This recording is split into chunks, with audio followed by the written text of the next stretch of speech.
दोस्तों, किसी महापुरुष ने क्या खूब कहा है कि अगर आपको अपनी जिंदगी बदलनी है तो उठो, जागो और अपने लक्ष्य की ओर बढ़ो। दोस्तों, हम सब चाहते हैं कि मैं एक प्रभावशाली व्यक्ति बनूं, लोग मुझसे बातें करें, मुझसे सलाह ले, जिन लोगों से हम प्यार करते हैं वह हमारी ओर आकर्षित हो और लोग हमें अटेंशन दें। पर क्या हम सिर्फ सोचने मात्र से ही प्रभावशाली व्यक्ति बन सकते हैं? बिल्कुल नहीं। इसलिए इस वीडियो में आपको 7 ऐसी आदतें बताई जाएगी जिनमें से अगर आप कुछ आदतें भी अपनाते हो तो आप अपने आप को बहुत हद तक बदल पाओगे और लोग आपको अटेंशन देंगे और आप एक प्रभावशाली व्यक्ति बनने की राह पर अग्रसर होंगे। नमस्कार दोस्तों, स्वागत है आपका हमारे YouTube चैनल पर। आइए वीडियो शुरू करते हैं। दूर किसी गांव में एक रोबिन नाम का लड़का रहता था। वह इस बात से परेशान था कि वह प्रभावी इंसान नहीं है। वह बहुत कोशिश करने के बावजूद भी वह अपनी बातों, अपने काम और अपने स्वभाव से लोगों को प्रभावित नहीं कर पा रहा था। उसकी हार्दिक इच्छा थी कि वह एक ऐसा इंसान बने जिसकी सब बात माने, जिसके साथ सब काम करना चाहे और अपना समय बिताना चाहे। लेकिन उसके साथ सब कुछ उल्टा हो रहा था। ना तो कोई उसके साथ समय बिताना पसंद करता था और ना ही कोई उसकी बातों को गंभीरता से लेता था। कुल मिलाकर लोगों के बीच वह तो वह था, लेकिन हमेशा खुद को अकेला ही महसूस करता। उसके उपस्थित होने या ना होने से किसी को कुछ खास फर्क नहीं पड़ता था। इन सब घटनाओं की वजह से उसका आत्मविश्वास भी दिन प्रतिदिन कम होता जा रहा था। अपनी ऐसी हालत को देखकर वह बहुत ही उदास और परेशान रहने लगा। जिस शहर में रोबिन रहता था, उसी नगर के बाहर एक बौद्ध भिक्षु भी रहते थे। वह बौद्ध भिक्षु अपने अति प्रभावशाली व्यक्तित्व के लिए प्रसिद्ध थे। जो भी उनसे मिलता वह उनसे प्रभावित हो जाता था। बिना उनसे मिले नहीं रह पाते। उनके लिए जरूरी है तो कभी भी एक प्रभावशाली व्यक्ति बात करने का तरीका, उनके हाव भाव और उनका लोगों को समझना और समझाने का तरीका बहुत ही प्रभावी और आकर्षक था। सभी कहते थे कि वह एक बहुत ही प्रभावशाली व्यक्ति है, जिनके व्यक्तित्व में ऐसा जादू है जो किसी को भी मोहित कर देता है। एक दिन शाम के समय वह लड़का उदास मन के साथ तालाब के किनारे बैठा हुआ था। तभी उसका एक मित्र उसके पास आता है और कहता है, दोस्त, मुझे तुम्हारी समस्या का हल मिल गया। यह सुनकर रोबिन बहुत अधिक खुश हो जाता है और पूछता है, क्या समाधान है? तभी उसका दोस्त बताता है कि मुझे एक ऐसे बौद्ध भिक्षु के बारे में पता चला है जो एक प्रभावशाली व्यक्तित्व के मालिक है और मुझे पूरा भरोसा है कि उनके पास तेरी इस समस्या का समाधान अवश्य होगा। यह सुनकर रोबिन उसकी बातों से सहमत हो गया। रोबिन तुरंत ही उन बौद्ध भिक्षुक से मिलने के लिए निकल पड़ता है और उन्हें सारी समस्या बताता है कि कैसे वह एक प्रभावशाली इंसान बनना चाहता है, लेकिन बहुत कोशिश करने के बाद भी वह ऐसा इंसान नहीं बन पा रहा है। बौद्ध भिक्षु ने रोबिन की बात पूरे ध्यान से सुनी और फिर कहा, तो तुम चाहते क्या हो? रोबिन ने कहा, लोग कहते हैं कि आपका व्यक्तित्व बहुत ही प्रभावशाली है, तो मैं आपकी तरह ही अपना व्यक्तित्व भी प्रभावशाली कैसे बना सकता हूं? ये सुन बौद्ध भिक्षु ने गंभीर होकर कहा, सबसे पहले तो तुम यह समझो कि एक प्रभावशाली इंसान बनने के लिए अच्छा व्यक्तित्व यानी अच्छी पर्सनालिटी नहीं बल्कि चरित्र का होना जरूरी है। क्योंकि अगर सिर्फ किसी इंसान का व्यक्तित्व अच्छा है तो वह कुछ समय के लिए तो लोगों को प्रभावित कर सकता है, लेकिन बहुत ही जल्दी लोग यह समझ जाएंगे कि उसके काम के पीछे कोई ना कोई मतलब है, कोई उद्देश्य है। लेकिन अगर तुम्हारा चरित्र अच्छा है तो सभी लोग तुम्हारे साथ रहना पसंद करेंगे और तुम अपने आसपास के लोगों को प्रभावित करते रहोगे और तुम्हें इस बात का पता भी नहीं चलता। लेकिन याद रखना, इसके लिए तुम्हें अंदर से बदलना पड़ेगा। तो क्या तुम एक प्रभावशाली इंसान बनने के लिए खुद को अंदर से बदलने के लिए तैयार हो? लड़के ने कहा, जी महाराज जी, मैं पूरी कोशिश करूंगा। बौद्ध भिक्षु ने कहा, एक प्रभावशाली इंसान के अंदर यह 7 आदतें होती हैं जो तुम्हें अपनानी पड़ेगी। बौद्ध भिक्षु ने कहना शुरू किया, पहली आदत, सक्रिय यानी प्रोएक्टिव बनो। हमारे आसपास जो कुछ भी होता है हम इसे बदल नहीं सकते, लेकिन इस पर क्या प्रतिक्रिया देना है यह पूरी तरह से हमारे हाथ में है। एक प्रोएक्टिव व्यक्ति बनने का मतलब है कि हमारे आसपास के लोग चाहे जो कुछ भी कहे, लेकिन हमें उससे विचलित नहीं होना है। जब लोग हमारे बारे में कुछ बुरा बोलते हैं तो कमी हमारे अंदर नहीं बल्कि उनके अंदर होती है। वह जो भी नकारात्मक बातें हमारे बारे में बोल रहे होते हैं उससे हमें उनके नकारात्मक नजरिए का पता चलता है, जिस नजरिए से वह दुनिया को देख रहे होते हैं। प्रोएक्टिव व्यक्ति होने का मतलब यह भी है कि हम किसी बुरी परिस्थिति से प्रभावित ना हो, फिर चाहे मौसम खराब हो या घर में अचानक कहीं कोई मुसीबत आ जाए। एक प्रोएक्टिव व्यक्ति को कोई फर्क नहीं पड़ता, उसकी जिंदगी में बुरा वक्त आए या गरीबी, वह हर हाल में खुश रहता है। ऐसा व्यक्ति बुरी से बुरी परिस्थिति में भी बिना कोई शिकायत किए चुपचाप अपना काम करता रहता है, और जीवन के सबसे अच्छे दिनों में भी वह बेलगाम नहीं हो जाता, बल्कि तब भी खुद को शांत और स्थिर रखता है। प्रोएक्टिव व्यक्ति का उल्टा होता है प्रतिक्रियाशील व्यक्ति। ऐसा व्यक्ति अपने आसपास के माहौल से बहुत जल्दी प्रभावित हो जाता है। अगर कोई उसकी बुराई करता है तो वह दुखी हो जाता है, अगर कोई उसकी तारीफ करता है तो वह खुश हो जाता है।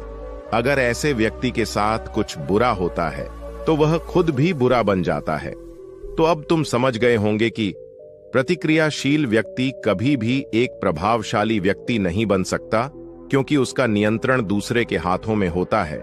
दूसरा व्यक्ति जब भी चाहे तो उसकी बुराई करके या उसको गुस्सा दिलाकर उसे परेशान कर सकता है, जबकि एक प्रोएक्टिव व्यक्ति का नियंत्रण पूरी तरह से उसके अपने हाथों में होता है। उसे कोई भी दुखी या परेशान नहीं कर सकता जब तक कि वह खुद ना चाहे। उसे कोई फर्क नहीं पड़ता कि सामने वाला उसके बारे में क्या बोलता है या क्या सोचता है। इसलिए प्रोएक्टिव व्यक्ति एक प्रभावशाली व्यक्ति होता है। तो तुम्हें भी एक प्रोएक्टिव व्यक्ति बने रहना है, ना कि प्रतिक्रियाशील व्यक्ति। दूसरी आदत अंत को ध्यान में रखकर शुरुआत करो। इसका मतलब है कि तुम जब भी कोई बड़ा लक्ष्य बनाओ तो तुम्हें स्पष्ट रूप से पता होना चाहिए कि तुम उस काम को क्यों कर रहे हो और उसे कैसे पूरा करना है। यानी कि हर काम की शुरुआत में ही तुम्हें उसे करने का कारण और काम को पूरा करने की योजना स्पष्ट रूप से पता होनी चाहिए। और एक बार जब तुमने अपने काम का क्यों और कैसे पता कर लिया, तो फिर तुम्हारे रोज के छोटे छोटे काम और उसके परिणाम तुम्हारे लक्ष्य की तरफ होनी चाहिए, तुम्हारी योजना से मेल खाने चाहिए। अगर तुम हर रोज वह नहीं कर रहे हो जो तुम्हारे लक्ष्य नहीं बन सकते, जैसे कि अगर तुमने अपना वजन कम करने का लक्ष्य निर्धारित किया है और तुम हर रोज मेहनत नहीं कर रहे हो, पसीना नहीं बहा रहे हो, तो इसका मतलब है कि तुम्हारे रोज के काम तुम्हारे लक्ष्य और उसकी योजना से मेल नहीं खा रहे हैं। तुम्हारी कहनी और करनी में अंतर है, और इस तरीके से लोग कभी भी तुमसे प्रभावित नहीं होंगे। इसीलिए अगर तुम एक प्रभावशाली व्यक्ति बनना चाहते हो तो तुम्हें तुम्हारे काम का कारण और उसे पूरा करने का तरीका स्पष्ट रूप से पता होना चाहिए, और साथ ही तुम्हारे विचार और कर्म भी उसके साथ मेल खाने चाहिए। बौद्ध भिक्षु ने आगे कहा, तीसरी आदत, जरूरी चीजें सबसे पहले करो। एक दिन में हमारे सामने बहुत से काम होते हैं, लेकिन हम हर काम तो नहीं कर सकते। इसलिए हमें अपने सबसे महत्वपूर्ण कामों को सबसे पहले करना चाहिए। लेकिन महत्वपूर्ण काम क्या है? देखो बेटा, महत्वपूर्ण काम वह है जिन्हें हम व्यक्तिगत रूप से सबसे मूल्यवान मानते हैं। सबसे महत्वपूर्ण कामों को सबसे पहले करने का मतलब है कि हम अपना समय और ऊर्जा अपने लक्ष्य और अपने जीवन के लिए सबसे महत्वपूर्ण कामों पर लगा रहे हैं। अब अगर तुम्हारे महत्वपूर्ण काम भी तुमसे पूरे नहीं हो पा रहे हैं, तो इसका कारण तुम्हारा अनुशासनहीन होना नहीं, बल्कि यह है कि अब तक तुमने सबसे महत्वपूर्ण कामों को अपने दिल और दिमाग में बिठाया ही नहीं, और कभी यह सोचा ही नहीं कि यह काम तुम्हारे लिए सबसे महत्वपूर्ण क्यों है। असल समस्या काम का ज्यादा होना नहीं, बल्कि फालतू कामों को नहीं बोल पाने की है। जैसे कि तुम कोई बहुत जरूरी काम कर रहे थे, लेकिन तभी तुम्हारा एक मित्र आता है और कहता है, चल थोड़ी देर घूम के आते हैं और बातें भी कर लेंगे।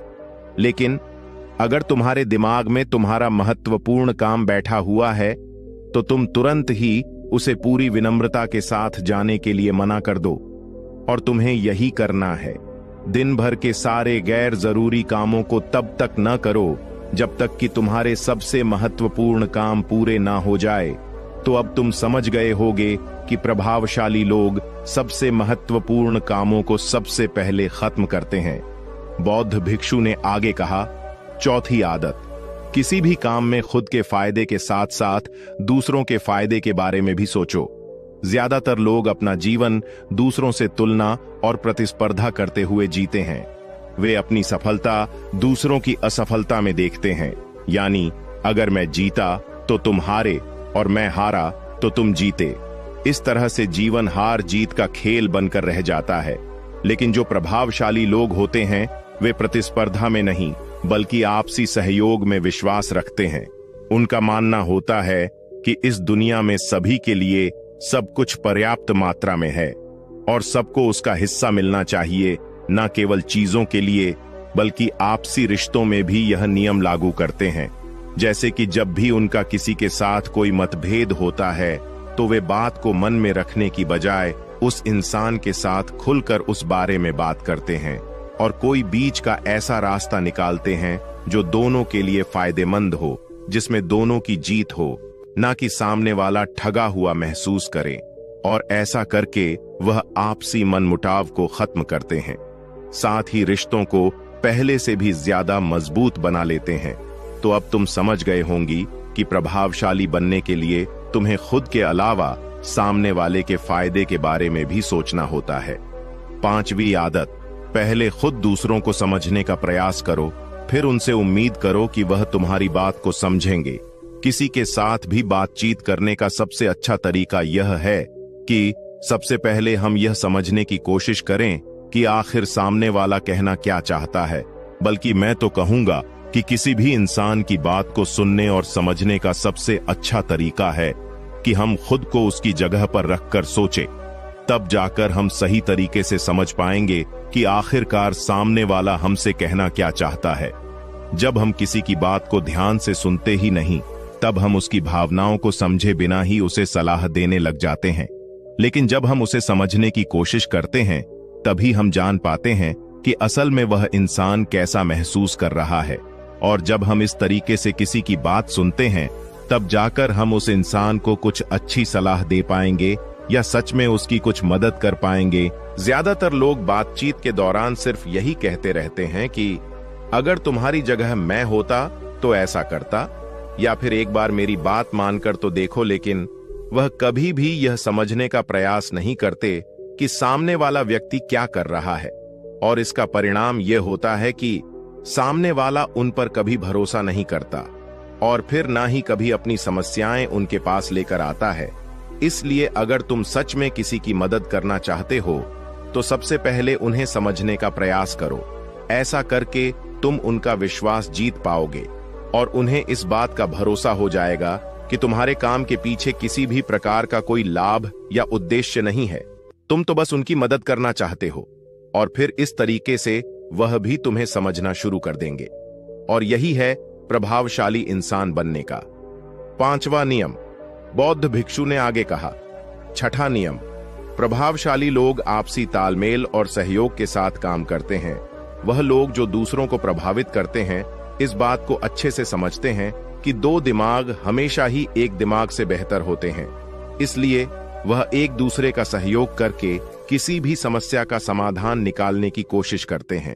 लेकिन इंसानी स्वभाव के कारण आपसे तालमेल बैठाना इतना आसान नहीं होता, क्योंकि सबके अनुभव और दुनिया को देखने का दृष्टिकोण अलग अलग होता है और प्रभावशाली लोग इस बात को भी समझते हैं।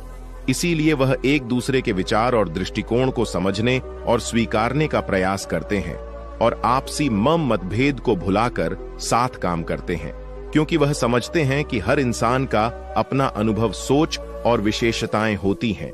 जब अलग अलग खूबियों, अनुभवों और सोच वाले इंसान एक साथ मिलकर काम करते हैं तो उस काम का परिणाम एक इंसान की तुलना में कहीं ज्यादा अच्छा और नया होता है। इसलिए प्रभावशाली लोग अलग अलग सोच रखने वाले लोगों के साथ मिलजुल कर काम करना पसंद करते हैं, ताकि वे नई चीजें सीख सकें और कुछ नया और सबसे अलग अनुभव पा सकें। बौद्ध भिक्षु ने आगे कहा कि प्रभावशाली लोग अंतिम मदद के लिए खुद को शारीरिक, मानसिक, भावनात्मक और आध्यात्मिक रूप से तरोताजा रखने के लिए रोज कुछ ना कुछ करते हैं। प्रभावशाली लोग इस बात को अच्छे से समझते हैं कि अगर उनके जीवन में कोई सबसे महत्वपूर्ण चीज है तो वह है उनका शरीर और उनका दिमाग, और वह इसे मजबूत और ताजगी से रखने के लिए रोज कुछ नया सीखते और करते हैं। अपने शरीर को मजबूत और स्वस्थ रखने के लिए वे हर रोज कोई ना कोई शारीरिक गतिविधि करते हैं, जैसे कि कसरत या योग अभ्यास करके अपने दिमाग को नई जानकारी से भरने के लिए वे रोज कुछ नया सीखते हैं या पढ़ते रहते हैं। इसके लिए वे किताबें पढ़ते हैं, नए लोगों से बात करते हैं या फिर नई जगहों पर घूमने जाते हैं। बहुत सारे लोग प्रभावशाली इसलिए होते हैं क्योंकि वे जीवन भर कुछ ना कुछ सीखते रहते हैं, खुद को नई जानकारी देते रहते हैं और भावनात्मक रूप से खुद को ताजगी से रखने के लिए यह लोग ध्यान या एकांत का सहारा लेते हैं।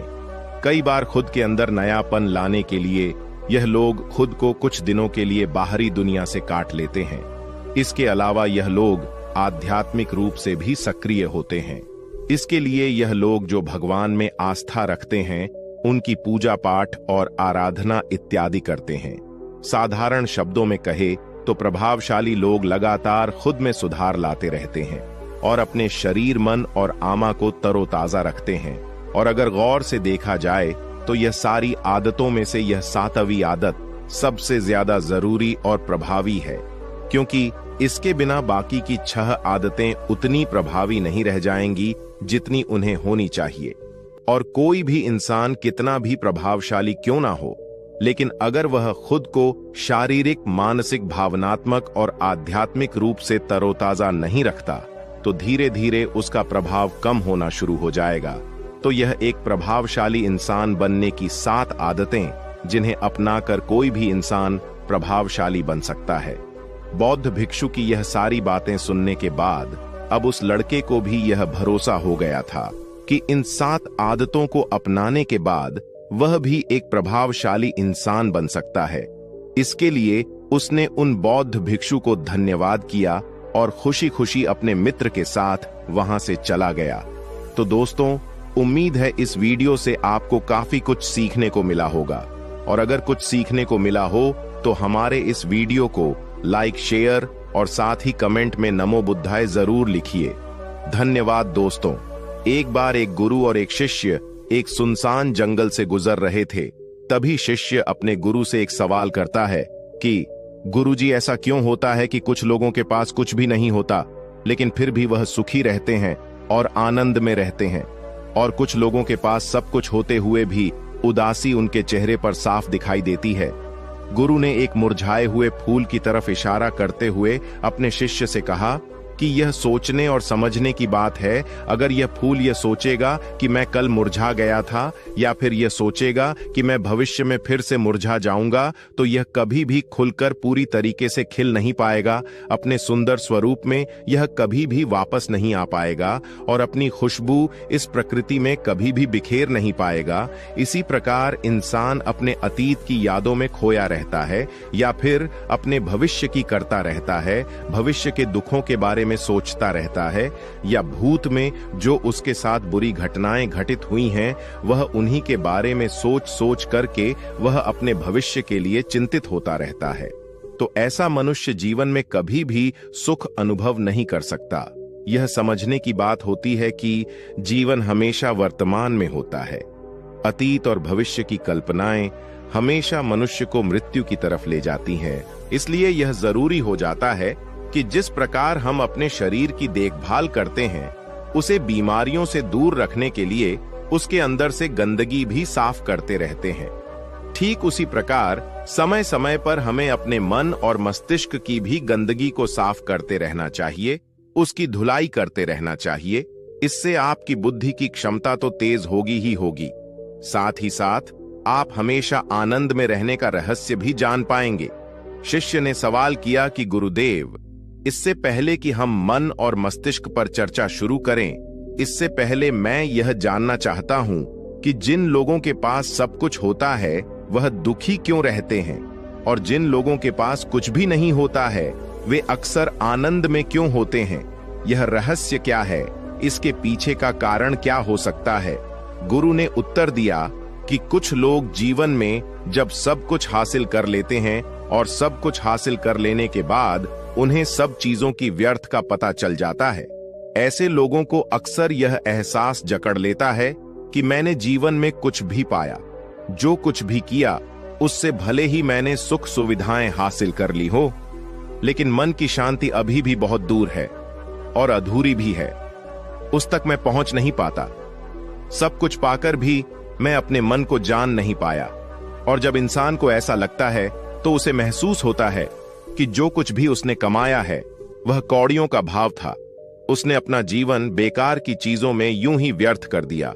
और वहीं पर जिस इंसान के पास जीवन में कुछ भी नहीं होता, उसके पास एक उम्मीद होती है, सब कुछ पाने की लालसा रखता है, और वही लालसा, वही इच्छा उसको जीवन में खुश रखती है, आगे बढ़ाती है और ऊर्जा से वह हमेशा भरा रहता है।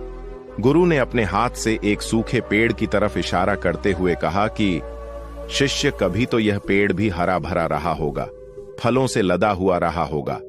अनेक प्रकार के पक्षी और जानवर इस पर आराम करते होंगे, इसके फलों को खाते होंगे। इस समय इस पेड़ को भी पता नहीं होगा कि एक दिन यह सूख जाएगा और उसकी हालत इतनी बदतर हो जाएगी कि यह किसी को छांव तक नहीं दे पाए, उसके ऊपर पत्ते तक नहीं रह जाएंगे। उसी प्रकार मनुष्य अपने जीवन की दौड़ में यह भूल जाता है कि जिस दौड़ में वह सबसे आगे निकलने की कोशिश कर रहा है उसका अंतिम चरण तो मृत्यु ही है। काश वह कभी इस दौर से अलग हटकर यह देख पाए कि इसका अंतिम चरण उसे कहां तक पहुंचाएगा। जिस दौड़ को वह सबसे आगे निकलकर जीतने के ख्वाब देख रहा है, उसका वास्तव में अंतिम चरण मृत्यु ही है। काश वह कभी जीवन में भी हो जाता है कि उन घटनाओं को हम किसी भी तरह अपने मन की दौड़ में ठहराकर यह देख पाए कि उसका चरण क्या है और उसका परिणाम क्या होने वाला है। वह तो बहुत कुछ इकट्ठा करने में लगा हुआ है, एक दिन वह सब यहीं का यही रह जाएगा। इकट्ठा करते करते एक दिन उसका शरीर मृत्यु को प्राप्त हो जाएगा और फिर उसका शरीर आग में जलकर राख हो जाएगा, लेकिन उसके द्वारा बनाई हुई चीज सब यही की यहीं पड़ी रह जाएगी। लेकिन इंसान चीजों को इकट्ठा करते करते अपनी जिंदगी को जीना भूल जाता है। वह कभी ठीक से खुलकर हंस भी नहीं पाता, बस इकट्ठा करने में लगा रहता है और इकट्ठा करते करते वह अपने सब सुख चयन खुशी सब कुछ खो देता है। ऐसा भी हो सकता है कि वह ऐसे कार्यों की तरफ आगे बढ़ सकता है जो उसके जीवन में आनंद पैदा करता हो, जो उसके जीवन को एक नई दिशा दे। गुरु ने कहा कि एक योगी ही होता है जो जीवन की दौड़ में ठहर जाता है, जो यह समझ लेता है कि जीवन का अंतिम चरण तो मृत्यु ही है। इसीलिए वह जीवन में सुख सुविधाएं हासिल करने की बजाय खुद के मन और मस्तिष्क को एक नए आनंद की तरफ ले जाने का प्रयास शुरू कर देता है। शिष्य ने सवाल किया कि गुरुदेव, क्या एक गृहस्थ जीवन में जीने वाला मनुष्य उस आनंद की प्राप्ति नहीं कर सकता, और अगर कर सकता है तो किस प्रकार शुरुआत उसे करनी चाहिए? गुरु ने कहा कि बिल्कुल कर सकता है। गुरु ने उत्तेजित होकर उत्तर दिया कि अगर सभी मनुष्य उस आनंद की प्राप्ति के लिए योगी बनने का निश्चय कर ले तो इससे तो प्रकृति का चलन ही रुक जाएगा, उसकी जो व्यवस्था है वह बिगड़ने लगेगी। एक सच्चा योगी अपने जीवन में खोज करता है और खोज करने के बाद वह गृहस्थ जीवन में किस प्रकार आनंद को प्राप्त किया जा सकता है वह तरीके सभी को बताता है, ताकि मनुष्य अपने गृहस्थ जीवन का पालन करते हुए उस आनंद की प्राप्ति भी कर सके। गुरु ने उस युवक को संबोधित करते हुए उत्तर दिया कि मैंने अपने जीवन में जो खोज की है उसके अनुसार मनुष्य को समय समय पर अपने मन और मस्तिष्क की सफाई करते रहना चाहिए। मनुष्य अपने शरीर पर तो ध्यान दे देता है, लेकिन अपने मन और मस्तिष्क को वह भूल जाता है, उस पर कभी वह ध्यान ही नहीं देता, और उसी वजह से मन और मस्तिष्क उसके बूढ़े होते चले जाते हैं, उसमें जवानी रह ही नहीं जाती, और जब उनमें जवानी नहीं रह जाती तो वे नयापन और ताजगी नहीं रह जाती, जिसकी वजह से एक इंसान उदासी से भर जाता है। मन और मस्तिष्क की गंदगी क्या होती है, पहले मैं तुम्हें यह बताता हूं हर मनुष्य के जीवन में कुछ ऐसी घटनाएं घटती हैं जिनका उसके मन और मस्तिष्क पर बहुत ही गहरा असर डालती है। वह जीवन पर्यंत उन घटनाओं को भुला भी नहीं पाता और वही घटनाएं उसके मन में पूरी तरह से पक्की बैठ जाती है, जो उसके मन में गांठ बना लेती है। और भविष्य में जब भी वह कोई काम करता है तो यह घटनाएं उसको प्रभावित करती हैं। उसके विचारों को, उसके निर्णय को पूरी तरह से यह घटनाएं बदल कर रख देती हैं। ऐसे मनुष्य की दृष्टि भी भ्रमित हो जाती है, वह सत्य स्वरूप को देख ही नहीं पाता। वह उन चीजों को उन घटनाओं से जोड़कर भ्रमित तरीके से देखता रहता है। उदाहरण के लिए, अगर किसी बुरी आंखें वाले आदमी ने आपको धोखा दे दिया है तो आप जीवन पर्यंत बुरी आंखें वाले आदमी को हमेशा धोखेबाज ही समझते रहेंगे। उस पर कभी पूर्ण रूप से आप विश्वास ही नहीं कर पाएंगे। लेकिन समझने की बात यह होती है कि जिस इंसान ने आपको धोखा दिया है, वह धोखा आपको बुरी आंखों से नहीं मिला, वह इंसान के स्वभाव से मिला है। लेकिन उस इंसान के स्वभाव से हमारे दिमाग में उसका एक चित्र छप गया, उसकी एक छवि बन गई, और वह छवि दूसरे आदमी से जब हम संपर्क करते हैं तो बीच में एक दीवार की तरह खड़ी हो जाती है। और इसी वजह से दो लोगों के बीच गहरे संबंध स्थापित नहीं हो पाते। तो मनुष्य के लिए सबसे जरूरी यही होता है कि वह अपने आप को अतीत की घटनाओं से मुक्त रखे। उन घटनाओं से प्रभावित होकर वह दिमाग में किसी तरह की छव ना बनाए। कुछ लोग इस बात पर यह सवाल खड़ा कर सकते हैं कि फिर जीवन के अनुभव किस काम में आएंगे।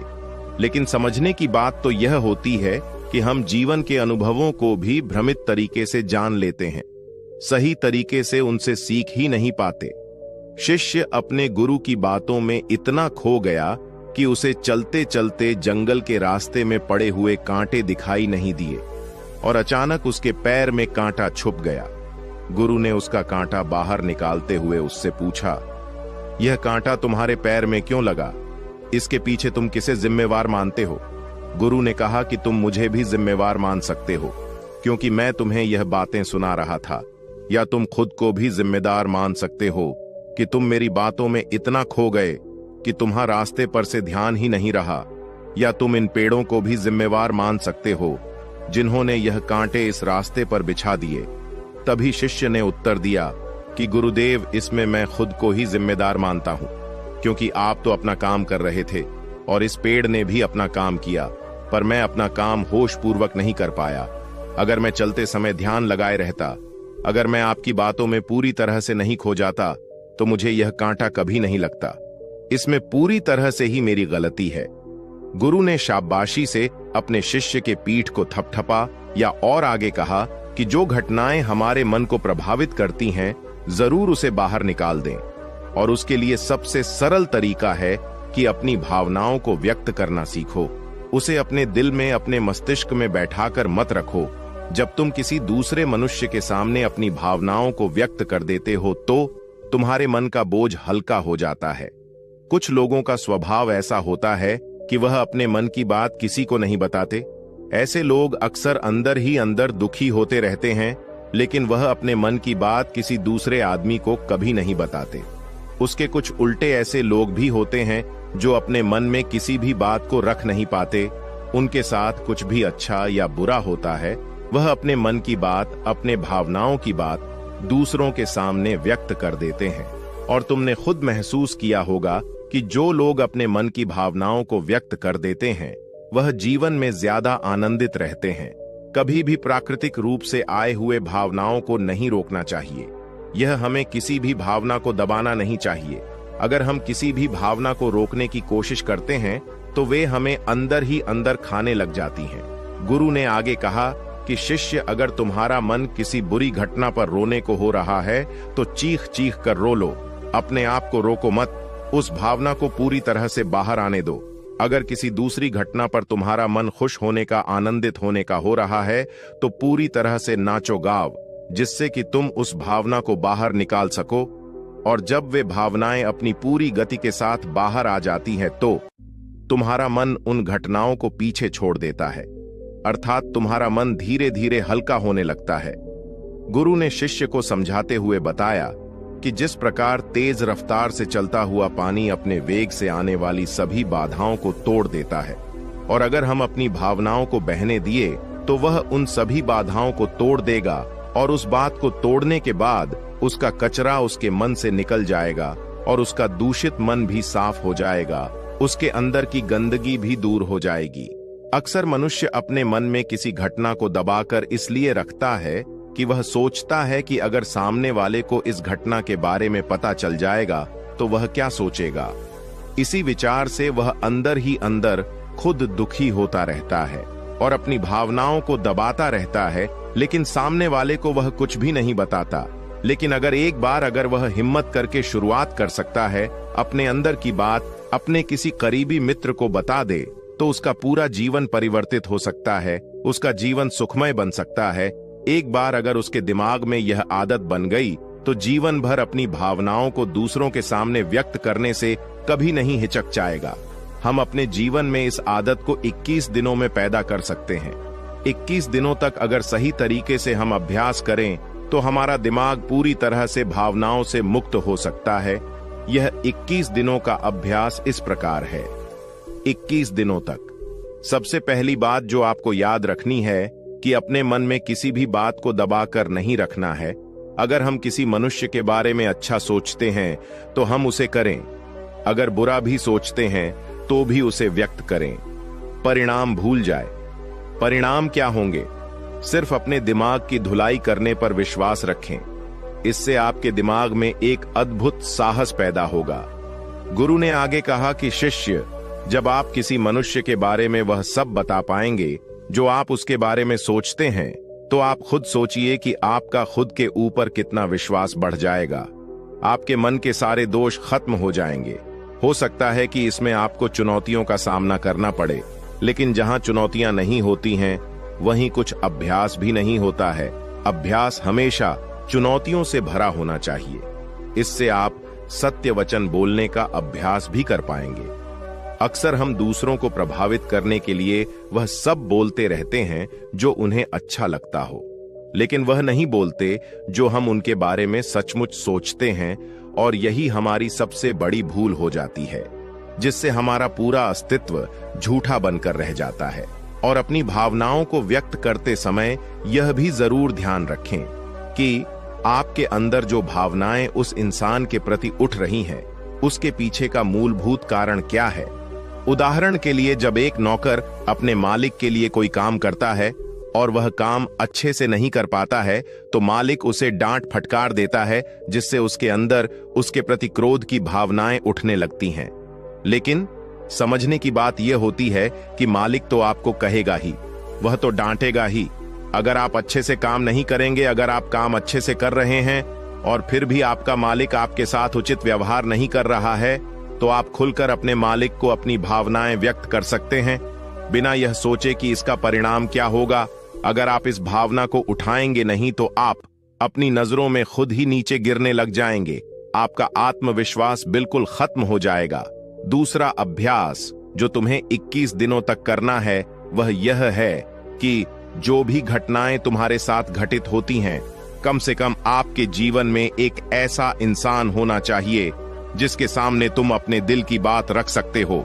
चाहे अच्छी बात हो, चाहे बुरी बात हो, वह सब बातें तुम बिना कुछ सोचे विचारे, बिना कुछ डर से कि वह इंसान तुम्हारे बारे में क्या सोचेगा, तुम उस इंसान को अपनी सारी बातें बता सको और वह इंसान तुम्हारी सारी बातें सुनने के बाद तुम्हारे लिए कोई छवि पैदा ना करे। ऐसे इंसान अपने जीवन में खोजो और उनके सामने अपनी सारी भावनाएं व्यक्त करने की कोशिश करो। दिन में जो कुछ भी घटित होता है, अच्छा लगता है या बुरा होता है, किसी के प्रति आकर्षण होता है, उसको एक दोस्त की तरह बताने का प्रयास करें। इससे यह पता चल जाएगा कि तुम्हारा मन घटनाओं के प्रति किस प्रकार की भावनाएं पैदा करता है। तुम अपने मन की सारी बातें कह दो ताकि तुम्हारे अंदर की भावनाएं, तुम्हारे अंदर में जो विचार उत्पन्न हो रहे हैं, वह पूरी तरह खाली हो जाए। तीसरा अभ्यास जो तुम्हारे मन को खाली रखेगा वह है योग्य निद्रा का अभ्यास।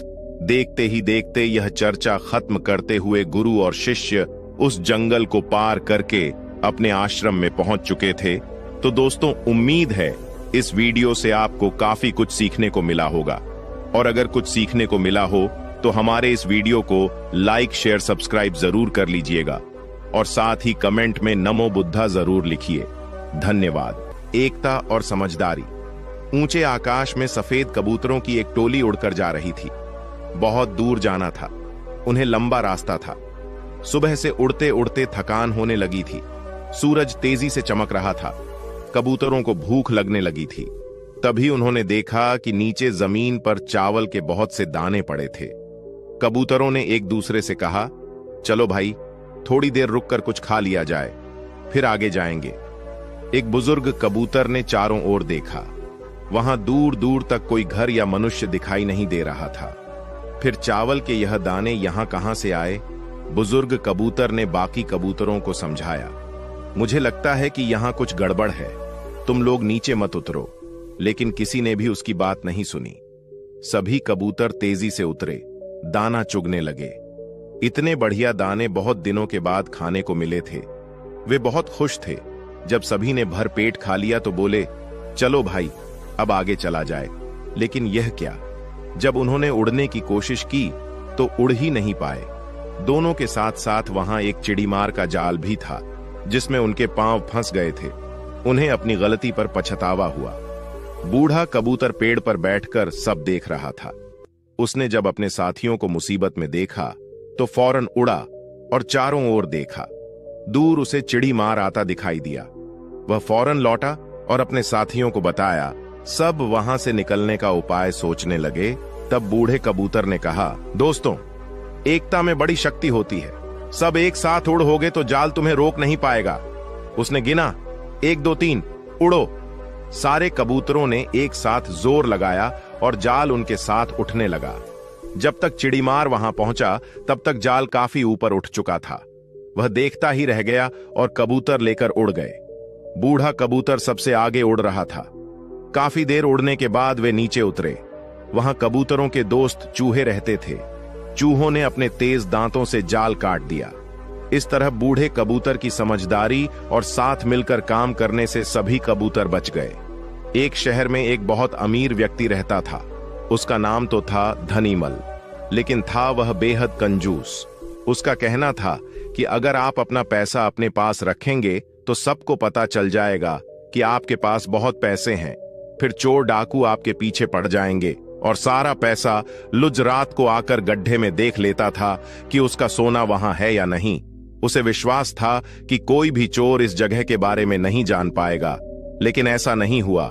धीरे धीरे पूरे शहर में यह चर्चा होने लगी कि धनीमल रात में शहर के बाहर जाकर कुछ करता है। एक रात जब उसने गड्ढा खोदकर देखा तो सोना वहां से गायब था।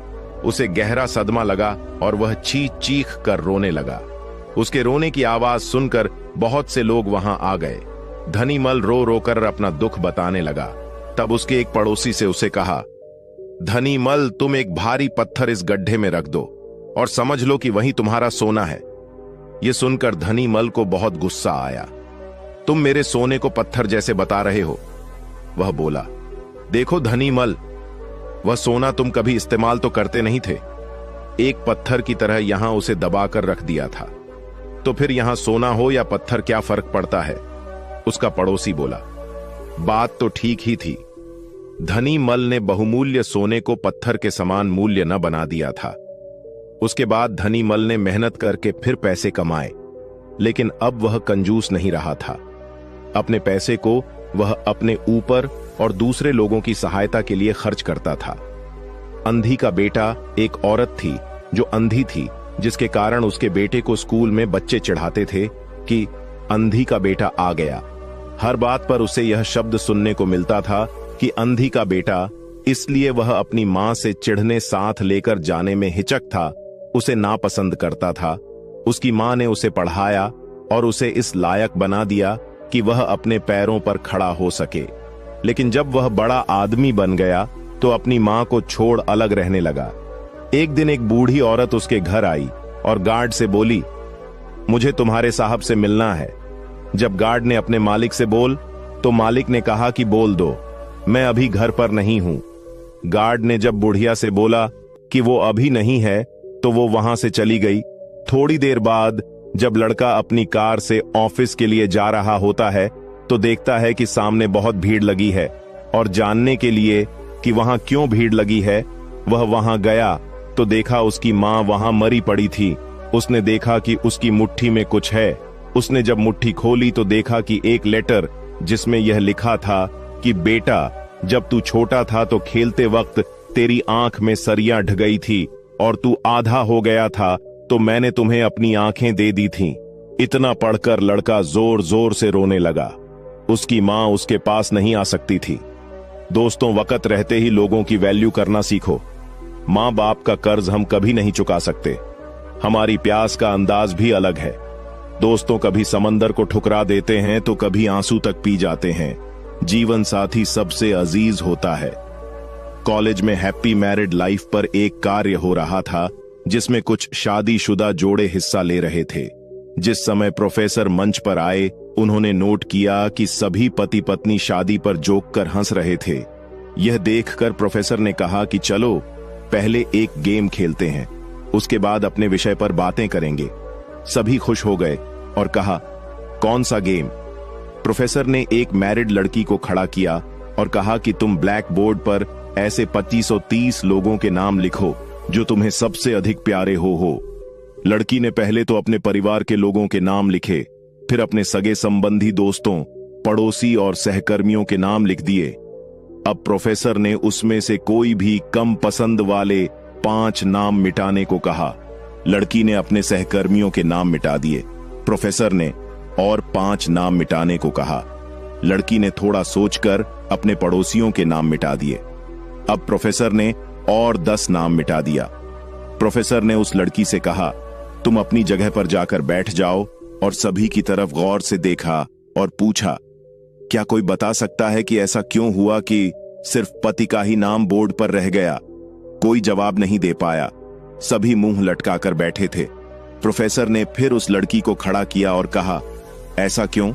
जिसने तुम्हें जन्म दिया और बाल पोस कर इतना बड़ा किया, उनका नाम तुमने मिटा दिया। और तो और तुमने अपनी कोख से जिस बच्चे को जन्म दिया उसका भी नाम तुमने मिटा दिया।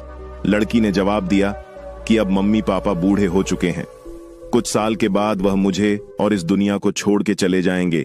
मेरा बेटा जब बड़ा हो जाएगा तो जरूरी नहीं कि वह शादी के बाद मेरे साथ ही रहे, लेकिन मेरे पति जब तक मेरी जान में जान है तब तक मेरा आधा शरीर बन के मेरा साथ निभाएंगे।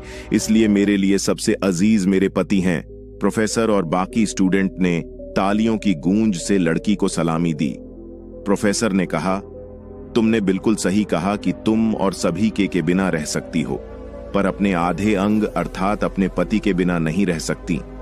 मजाक मस्ती तक तो ठीक है, पर हर इंसान का अपना जीवन साथी ही उसको सबसे ज्यादा अजीज होता है। उम्मीद करता हूं यह कहानी आपको अच्छी लगी होगी और यह कहानी से आपको काफी सीखने को मिली होगी।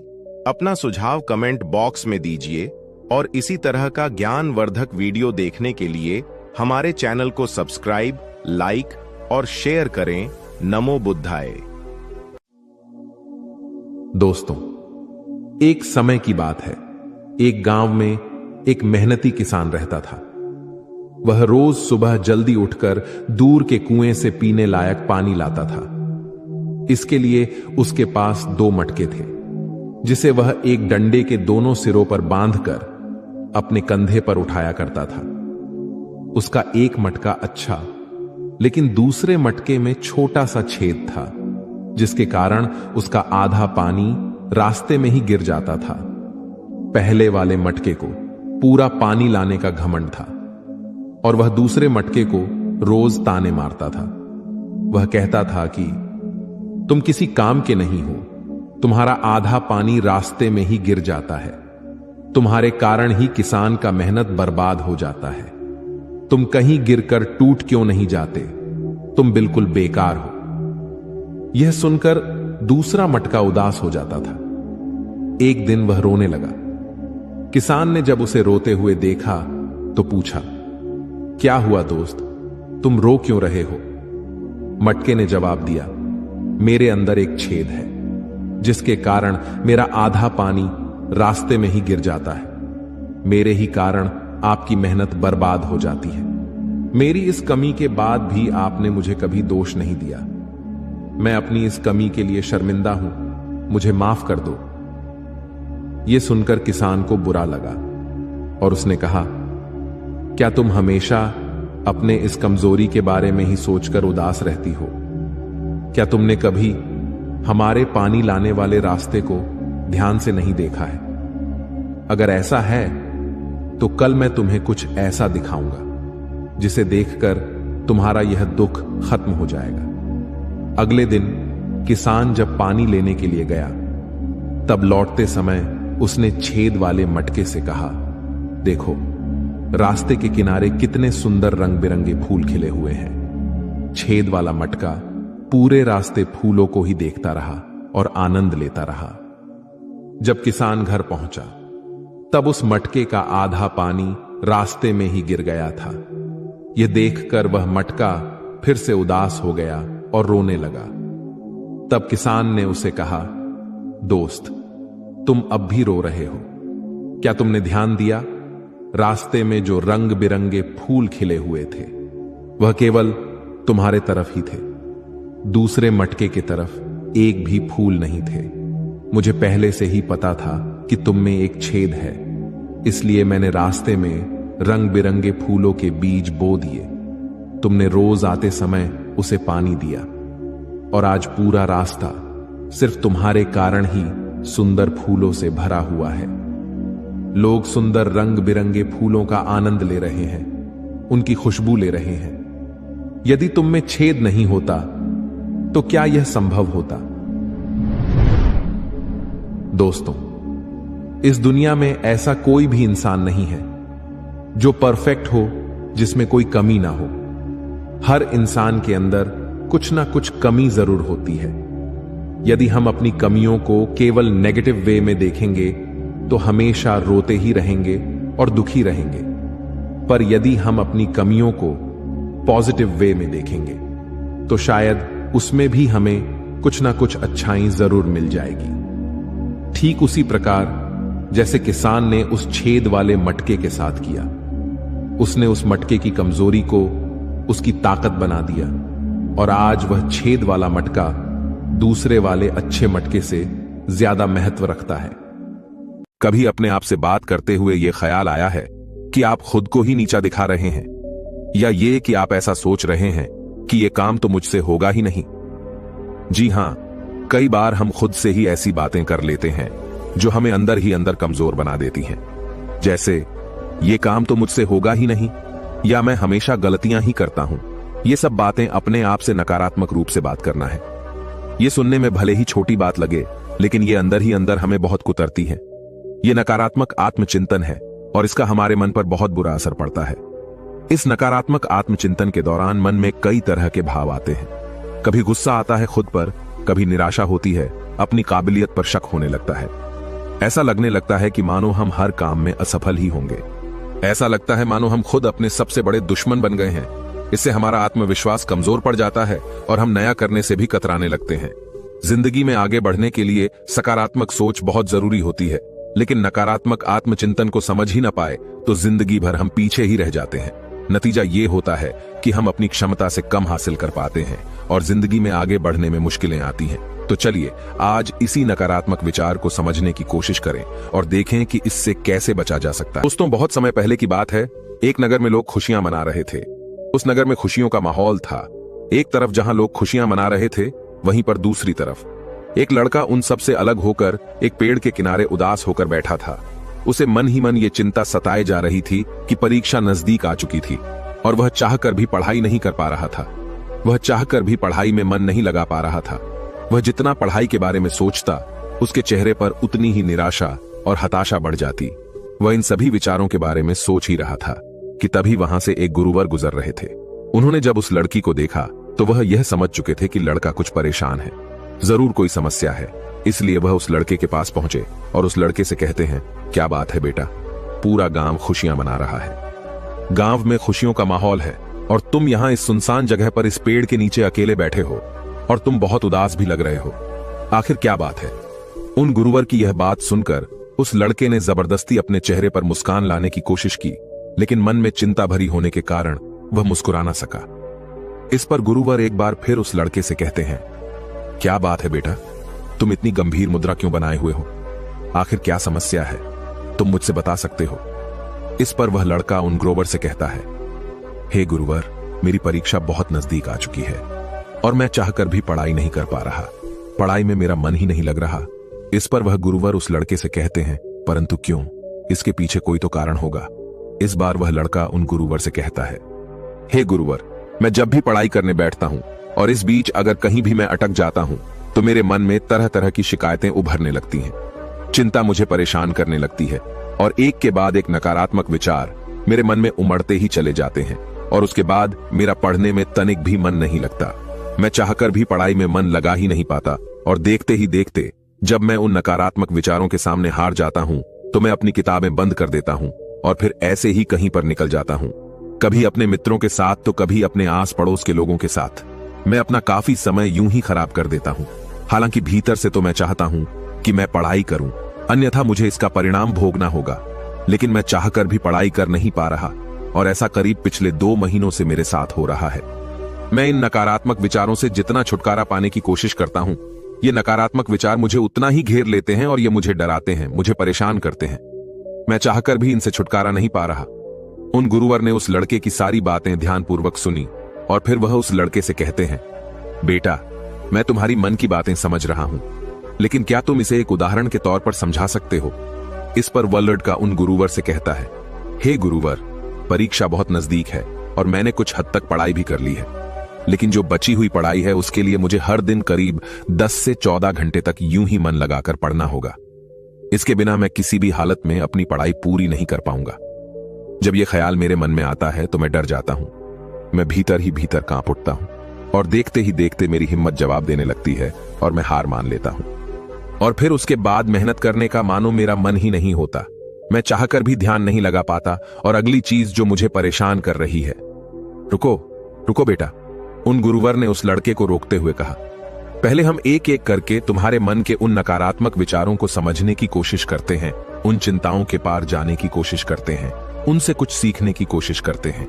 इतना कहकर गुरुवर उस लड़के से कहते हैं, बेटा, तुम यह कहना चाहते हो कि तुम्हें इस बात की चिंता है कि तुम अपनी बची हुई पढ़ाई कैसे पूरी करोगे, तुम एक दिन में इतनी मेहनत कैसे करोगे? तो क्या तुम्हें इस चिंता के पीछे कहीं ना कहीं शिकायत नहीं नजर आ रही? उन गुरुवर की यह बात सुनकर वो लड़का थोड़ा सा हिचकिचाते हुए उन गुरुवर से कहता है, हे गुरुवर, कैसी शिकायत? इस पर वह गुरुवर मुस्कुराते हुए उस लड़के से कहते हैं, बेटा, जब पढ़ाई करते वक्त तुम कहीं पर अटक जाते हो और बची हुई पढ़ाई के बारे में जब तुम सोचते हो, तब तुम खुद से शिकायत करते हो कि मैं तो कमजोर हूं, मैं इतनी मेहनत नहीं कर सकता, मैं भला ये कैसे कर पाऊंगा, मैं भला एक साथ 10 से 14 घंटे तक कैसे पढ़ाई कर सकता हूं? जरा खुद से पूछो, ये जो शिकायतें तुम खुद से कर रहे हो, ये सच है या झूठ, या केवल ये सभी तुम्हारे मन की एक सोच है? उन गुरुवर के इतना कहने पर वह लड़का कुछ देर के लिए मौन हो गया। उसे कुछ समझ नहीं आ रहा था कि वह उन गुरुवर को क्या जवाब दे।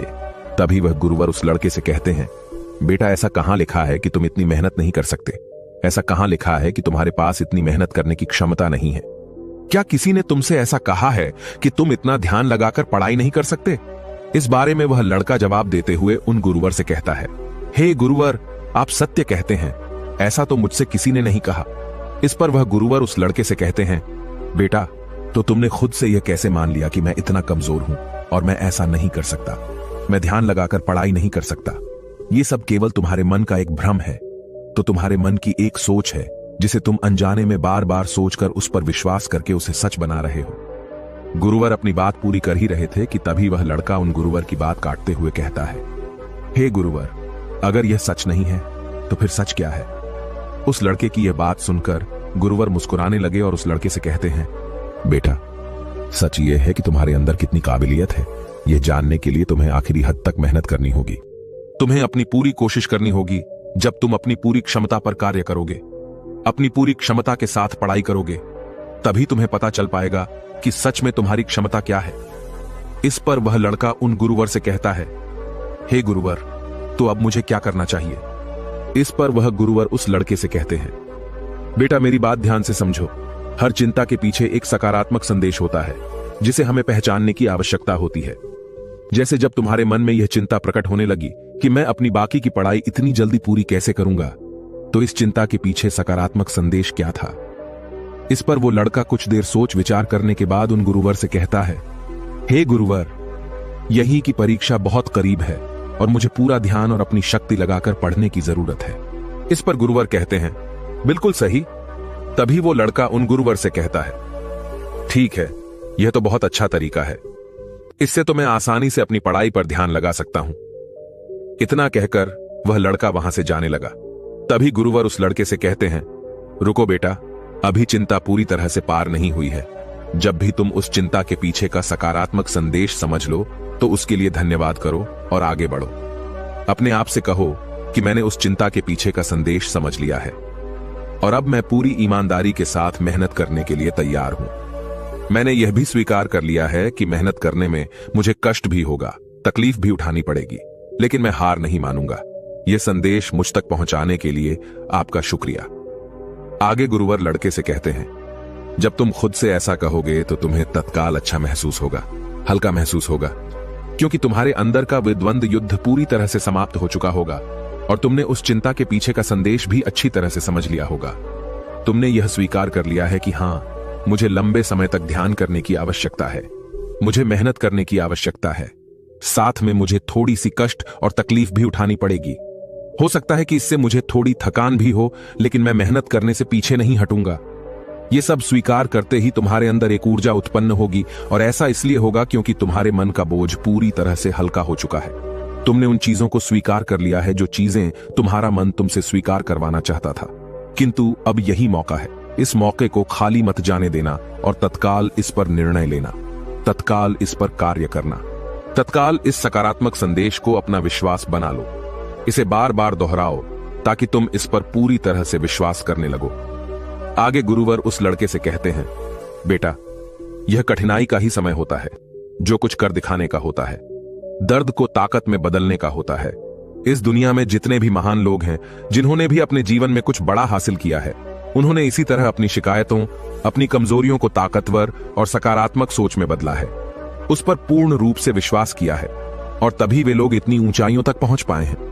आगे गुरुवर उस लड़के से कहते हैं, बेटा, अब तुम मुझे अपनी अगली समस्या बताओ और इसका निवारण भी तुम खुद ही करो।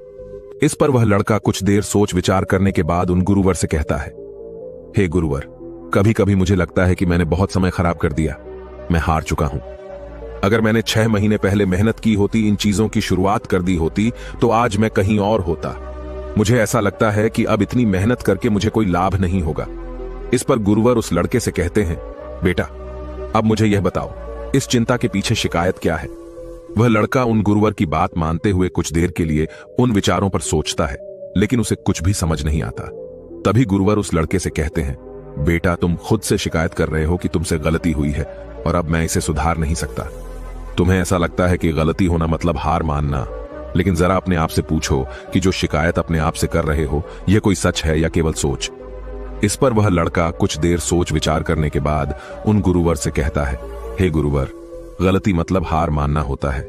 यह तो मेरी एक सोच है, लेकिन सच क्या है। इस पर गुरुवर उस लड़के से कहते हैं, बेटा, जब तुम संघर्ष करोगे तो तुम्हें खुद ही पता चल जाएगा। लेकिन अब मेरा यह प्रश्न है कि मुझे यह बताओ कि इस चिंता के पीछे का सकारात्मक संदेश क्या है। इस पर वो लड़का कुछ देर फिर से सोच विचार कर उन गुरुवर से कहता है, इस चिंता के पीछे का सकारात्मक संदेश यह है कि अब मैं यह गलती दोबारा नहीं होने दूंगा। मैं अपने जीवन में ऐसी स्थिति कभी दोबारा आने ही नहीं दूंगा जहां मेरी तैयारियां कम पड़ जाएं और मैं हार मान बैठूं। आगे वह लड़का उन गुरुवर से कहता है, हे गुरुवर, चिंता के पीछे का यह सकारात्मक संदेश मुझे मिल चुका है। आपसे मैं ऐसी गलतियां कभी नहीं होने दूंगा। मैं हमेशा सीखता रहूंगा। ऐसे में सही कर्म करने के पीछे ध्यान दूंगा। हर कर्म को सही समय पर करूंगा। इतना कहकर वह लड़का उन गुरुवर से फिर कहता है, हे गुरुवर, उस सकारात्मक संदेश को स्वीकार करने के बाद मुझे अब बहुत अच्छा लग रहा है। मैंने कभी नहीं सोचा था कि इन चिंताओं के पीछे जो सकारात्मक संदेश होते हैं वह इतने ज्यादा शक्तिशाली होते हैं। आगे वह लड़का उन गुरुवर से कहता है, हे गुरुवर, कृपया करके मुझे एक बार और इसे अच्छे से समझाइए। मैं इसे अच्छे से समझना चाहता हूं ताकि मैं ऐसी गलतियां दोबारा न करूं। आगे लड़का उन गुरुवर से अपनी अगली चिंता बताते हुए कहता है, हे गुरुवर, मुझे इस बात की बहुत चिंता होती है। इतनी पढ़ाई करने के बाद भी यदि मेरा चयन न हुआ तो मेरे रिश्तेदार, मेरे पड़ोसी और मेरे गांव वाले क्या कहेंगे? इस पर गुरुवर मुस्कुराते हुए उस लड़के से कहते हैं, बेटा, चिंता के पीछे की शिकायत देखो। इस पर वह लड़का कुछ देर शांत हो गया और कुछ देर सोच विचार करने के बाद वह गुरुवर से कहता है, हे गुरुवर, मैं खुद से कह रहा हूं कि लोग मुझे पसंद करेंगे तो ही मैं खुद को पसंद करूंगा। इसका अर्थ यह हुआ कि मैं दूसरों की सोच पर निर्भर हूं। मैं दूसरों के हाथों की कठपुतली हूं और मुझे इस बात की चिंता हो रही है।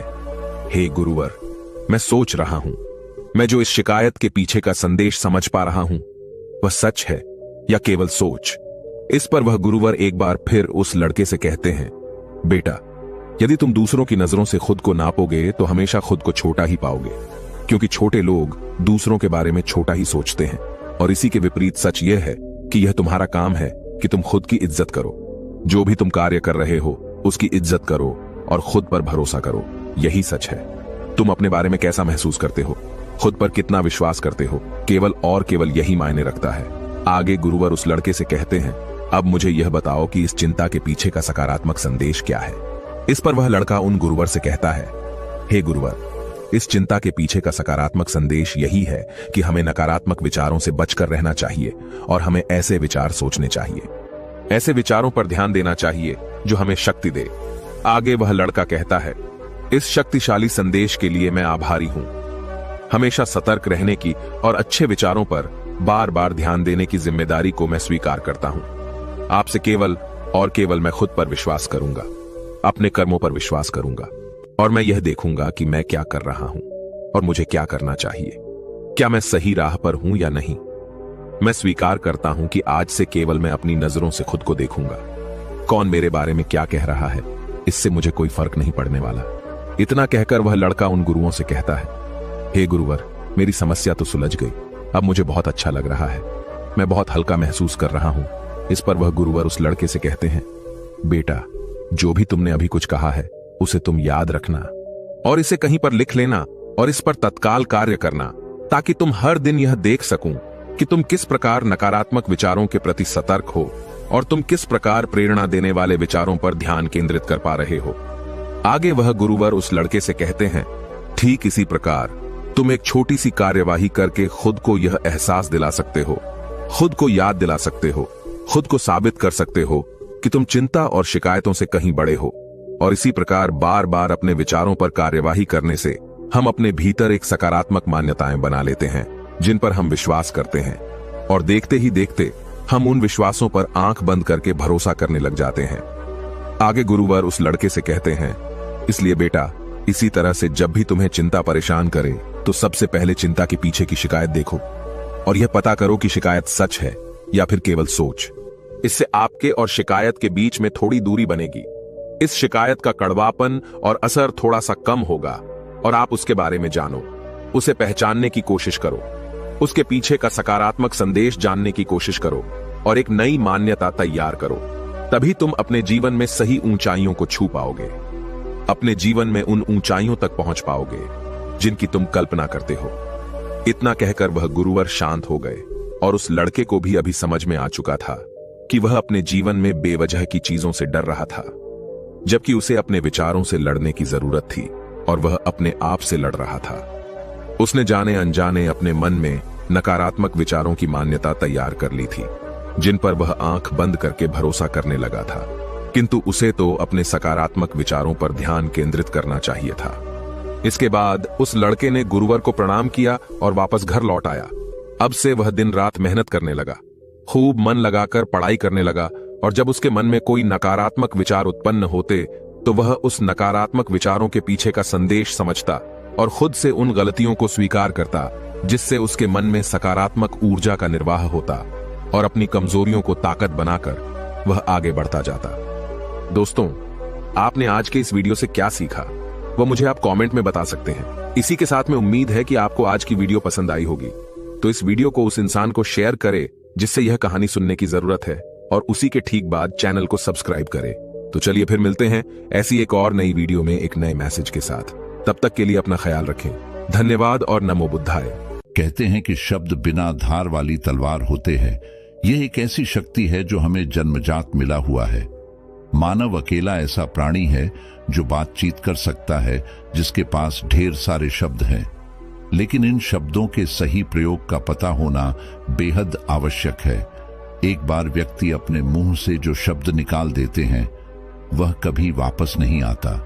शब्दों से ही बड़े बड़े युद्ध हो जाया करते हैं और इन्हीं शब्दों के प्रयोग से बड़े बड़े युद्धों को डाला जा सकता है। इस संसार में अलग अलग प्रकार के व्यक्ति हैं और सबका हर बात पर अलग अलग विचार भी होता है।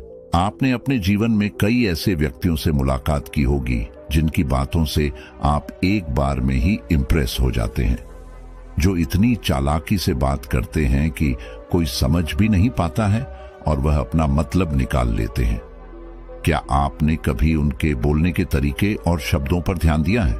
दरअसल वह कुछ ऐसी बातों का ज्ञान रखते हैं जिससे वह एक बार में ही आपको इंप्रेस कर लेते हैं। अपने बातचीत के तरीके को बेहतर बनाना बहुत जरूरी होता है ताकि हम इस दुनिया में अच्छे से सरवाइव कर पाएं।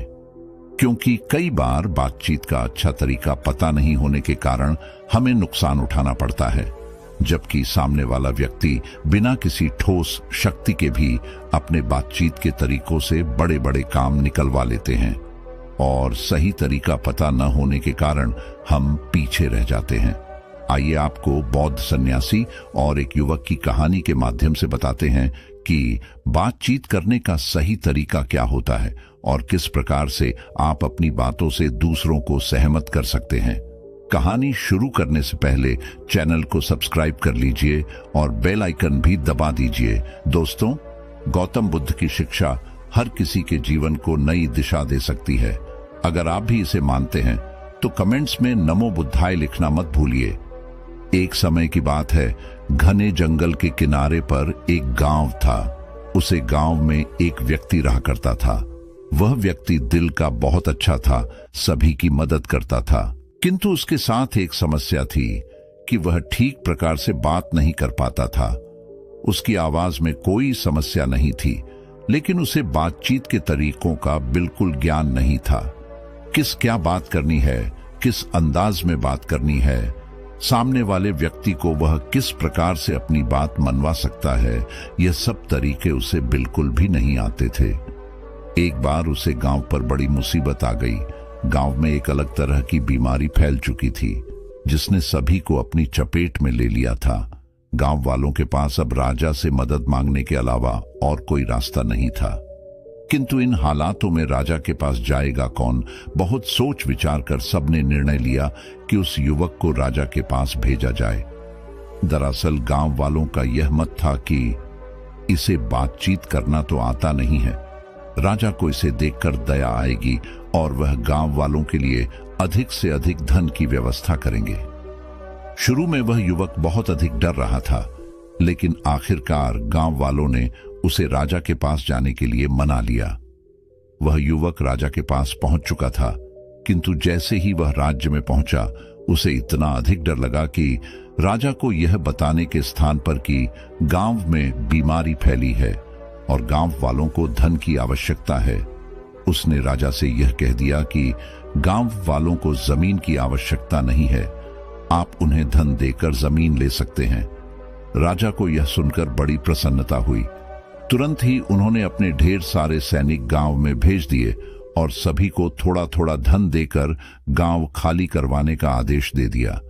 यह सुनकर सभी गांव वाले रोने लगे, किंतु राजा का निर्णय भला कोई बदल सकता है क्या?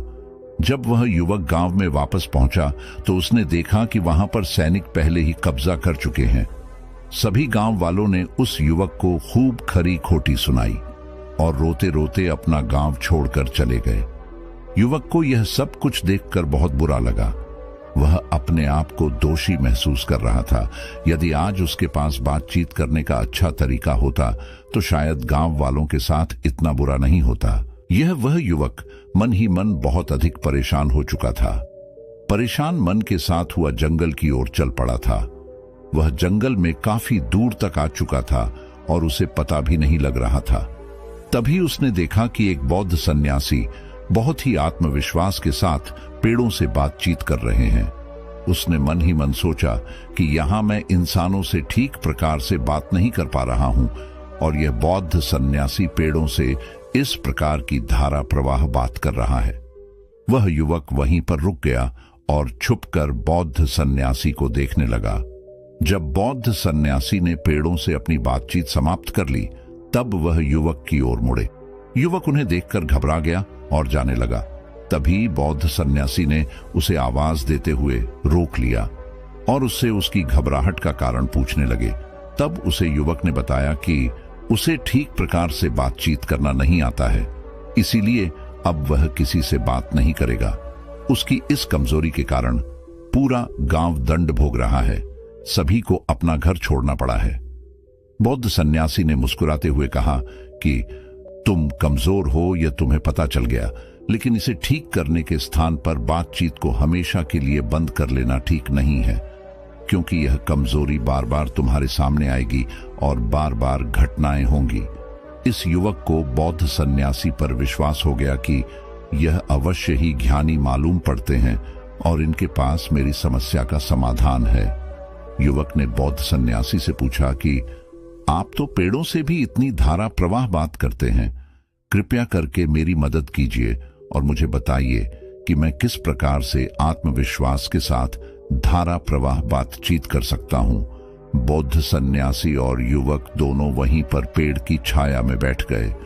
बौद्ध सन्यासी ने बताना प्रारंभ किया। उन्होंने कहा कि एक अच्छा से श्रोता ही अच्छा वक्ता बन सकता है। यदि तुम चाहते हो कि तुम्हारे बातचीत करने का तरीका अच्छा हो जाए, तो सबसे पहले सुनना सीखो। कई बार व्यक्ति अपनी ही धुन में मस्त होते हैं और अपनी बातचीत में दूसरों की बातों को नहीं सुनते हैं। ऐसा करना बिल्कुल गलत है। यदि हम किसी के सामने बातचीत कर रहे हैं तो उसकी बात को सुनना भी हमारा कर्तव्य है।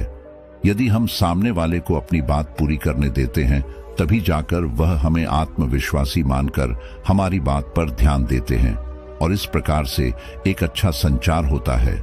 अच्छी बातचीत का दूसरा तरीका है विचारों को आसान भाषा में कहना। अपनी बात को आप जितना अधिक से अधिक सरल शब्दों का प्रयोग करके कहेंगे, सामने वाले व्यक्ति पर उतना अधिक असर होगा। जब आप बातचीत को बहुत ज्यादा घुमा फिरा कर करते हैं, तो सामने वाला व्यक्ति उसमें रुचि नहीं लेता है। उसे आपकी बातें बेकार लगने लगती हैं और इस प्रकार आप जो कहना चाह रहे थे वह नहीं कह पाते हैं। स्पष्ट शब्दों का प्रयोग। बातचीत के तरीके में शब्दों का स्पष्ट होना बहुत जरूरी है। बहुत तेज और जल्दबाजी में शब्द नहीं कहने चाहिए। अपनी बात को मीठे स्वर में और धीरे धीरे बोलना चाहिए, ताकि सामने वाला व्यक्ति पूरी तरह से आपकी बात को समझ सके। जब सामने वाले व्यक्ति को आपकी बात में हिचकिचाहट नजर आएगी, तब वह या तो आपका मजाक उड़ाएगा या फिर आपकी बात में रुचि लेना बंद कर देगा। जो भी बात कहनी है उसे आत्मविश्वास के साथ बिना डरे कहो। यदि तुम्हारे चेहरे पर डर दिखाई देगा, तो सामने वाला व्यक्ति तुम पर हावी होने का प्रयास करेगा। तुम थोड़ा डरे हो, वह अपनी क्रियाओं से तुम्हें और ज्यादा डराने का प्रयास करेगा। इस प्रकार तुम शब्दों को उल्टा पुल्टा कर दोगे। इसलिए अगर मन में डर भी है, तो ऐसा अभिनय करो कि सामने वाले व्यक्ति को तुम्हारे डर का पता न चले। परिस्थितियों को देखकर शब्दों का प्रयोग करना सीखो। यह तरीका बहुत कम लोगों को आता है। वह बिना स्थिति को जाने बस अपनी बात रख देना चाहते हैं, किंतु खराब स्थिति में कही गई बात की सफलता का प्रतिशत कम हो जाता है। इसलिए हमेशा सामने वाले व्यक्ति के मूड को देखते हुए और आसपास की परिस्थितियों को देखते हुए ही बातचीत शुरू करनी चाहिए। सामने वाले व्यक्ति की ओर आंखों में देखते हुए बातचीत करना सबसे बेहतर तरीका होता है। ऐसा करने से वह आपकी बात से निश्चित ही सहमत हो जाएगा।